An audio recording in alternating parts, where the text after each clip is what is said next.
हर हर महादेव भक्तों, ओम नमः शिवाय। भक्तों, आज हम श्रावण मास के 8वें अध्याय का अध्ययन करेंगे। बुध तथा बृहस्पतिवार की व्रत कथा। भगवान शंकर बोले, हे सनंत कुमार, अब मैं पाप ताप को हरने वाले बुध तथा बृहस्पति के व्रत को कहूँगा, जिनको श्रद्धा व प्रेम के साथ करने से प्राणी को उत्तम सिद्धि की प्राप्ति होती है। ब्रह्मा जी ने चंद्रमा को ब्राह्मणों के राज्यासन पर अभिषिक्त किया था।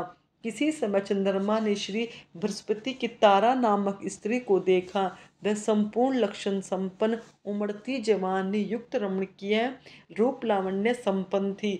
चंद्रमा उस पर उसकी रूप की खान अत्यंत सुंदर तारा को देखकर उस पर मोहित होकर काम के वश हो गया और अपने बल से गुरु पत्नी का उपभोग किया। बहुत काल बीत जाने पर उसके यहाँ एक पुत्र हुआ, जिसका नाम बुध रखा और जो विद्वान, रूपवान तथा सर्व लक्षणों से युक्त था।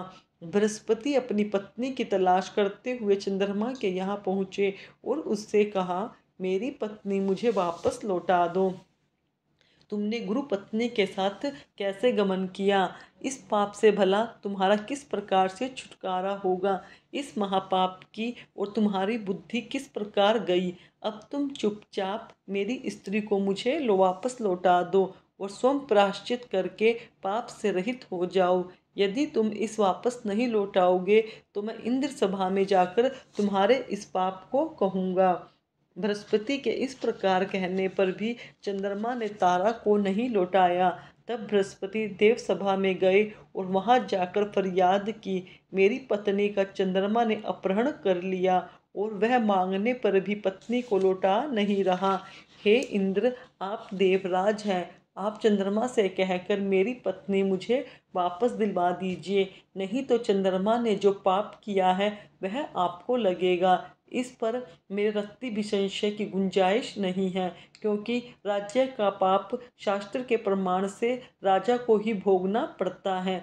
दुर्लभ का बल राजा है, ऐसे पुराणों में कहा गया है। इंद्र ने चंद्रमा को बुलाया और उसने कहा, हे चंद्र, किसी की पत्नी के साथ गमन करने को पाप कहते हैं, लेकिन गुरु की पत्नी के साथ गमन करने को महापाप कहते हैं। अतः हे चंद्र, तुम गुरु की पत्नी बिना विचारे ही वापस लौटा दो।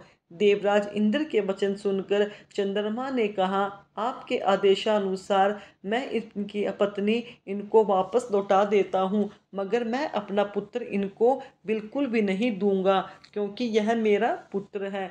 चंद्रमा की इस बात से देवताओं को संशय पैदा हो गया, यह पुत्र किसका है? यह तो तारा ही ठीक ठीक बतला सकती है। उन्होंने बृहस्पति की पत्नी तारा को बुलाया, पूछा, हे कल्याणी, तुम सच सच कहो कि यह किसका पुत्र है? झूठ बिल्कुल नहीं कहना। लज्जा से संपन्न तारा ने कहा, यह बालक चंद्रमा का औरस तथा बृहस्पति का क्षत्रिय पुत्र है। अब आप जिसको उचित समझे दे दीजिए।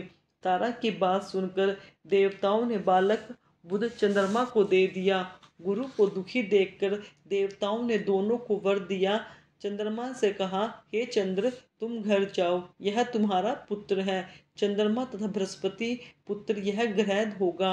हे सुराचार्य, तुम और भी शुभ वर को ग्रहण करो। जो मेधावी दोनों का मिलकर एक साथ व्रत करेंगे उसे सब सिद्धियों की प्राप्ति होगी। यह बिल्कुल सत्य है, इसमें रत्ती भर भी संशय की गुंजाइश नहीं है। भगवान सदाशिव के प्रिय मास श्रावण में जो लोग बुध तथा गुरुवार के दिन अर्चन करेंगे उनके खजाने की अभिवृद्धि होगी, उनका क्षय नहीं होगा। पाठशाला में लिखकर अर्चन करने से स्त्री का वियोग कभी नहीं हो पाता। धान्य गृह में लिखकर अर्चन करने से धान्य की वृद्धि हो जाती है। इस प्रकार यथास्थान उसका फल होता है। 7 वर्ष तक करके उद्यापन करना चाहिए। पहले दिन अधिवासन करके रात में जागरण करना चाहिए। पहले दिन अधिवासन करके रात में जागरण करना चाहिए। सोने की मूर्ति बनवाकर विधि पूर्वक उसका अर्चन करना चाहिए। षोडोपचार द्वारा अर्चन करना श्रेयकर है। बाद में हवन करना चाहिए। तिल, घी तथा खीर प्रज्वलित अग्नि में देनी चाहिए। चिचिड़ा तथा पीपल की समाधियों से हवन करके पूर्णाहुति डालनी चाहिए। मामा तथा भांजे को भोजन करवाकर अन्य ब्राह्मणों को भोजन करवाना चाहिए और स्वयं भी भोजन करना चाहिए। इस प्रकार 7 वर्ष तक व्रत करने वाला व्रती अपनी सब इच्छाओं को पूर्ण कर लेता है। जो विद्या की कामना करता है उसको विद्या की प्राप्ति हो जाती है। वह वेदों तथा शास्त्रों को मर्म जान लेता है। उसे बुद्ध ज्ञान एवं गुरुता प्रदान करते हैं। सनत कुमार ने भगवान सदाशिव से कहा, प्रभो, आपने जो मामा भांजे को भोजन करवाने के लिए कहा, इसका कारण कहिए। भगवान सदाशिव ने कहा, हे सनत कुमार, प्राचीन काल में एक मामा तथा उसका भांजा दोनों दरिद्र थे। वह एक दिन भोजन करने के लिए घूमते घूमते एक सुंदर नगर में जा निकले। उन्होंने श्रावण के महीने में उस नगर में प्रत्येक वार का व्रत करते हुए किसी को नहीं देखा। उन मामा भांजे दोनों ने विचारा कि सभी स्थानों पर सूर्य तथा अन्य वारों का व्रत होते देखा है, पर बुध और गुरुवार का व्रत होते कभी नहीं देखा। क्यों न हम दोनों इस व्रत को करें। यह अनुष्ठित व्रत है, इसे हम करेंगे। लेकिन विधि विधान न जानने के कारण दोनों संशयपन्न हो गए। तब उसी रात उन दोनों को स्वप्न में व्रत किया तो उनको बड़ी भारी संपत्ति की प्राप्ति हुई। वह दोनों धन कुबेर हो गए। उनका ऐश्वर्य दिनों दिन बढ़ता गया। इस तरह पूरे 7 वर्ष तक व्रत करके वह पुत्र आदि से संपन्न हो गया। बुद्ध तथा गुरु दोनों ने प्रत्यक्ष होकर उनको वर दिया। आप दोनों ने हमारे व्रत का सुविचार किया। आज से जो कोई भी इस व्रत को करेगा और मामा और भांजे को भोजन कराएगा, यह उत्तम सिद्धियों को प्राप्त करेगा। और जो इस संसार से विदा होगा तो जब तक चंद्रमा और सूर्य रहेंगे तब तक हमारे लोक में रहेंगे।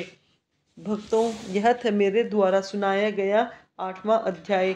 अगर आपको यह कथा अच्छी लगी तो मेरे चैनल को सब्सक्राइब कीजिए, वीडियो को लाइक कीजिए, कमेंट में हर हर महादेव, ओम नमः शिवाय अवश्य लिखिए।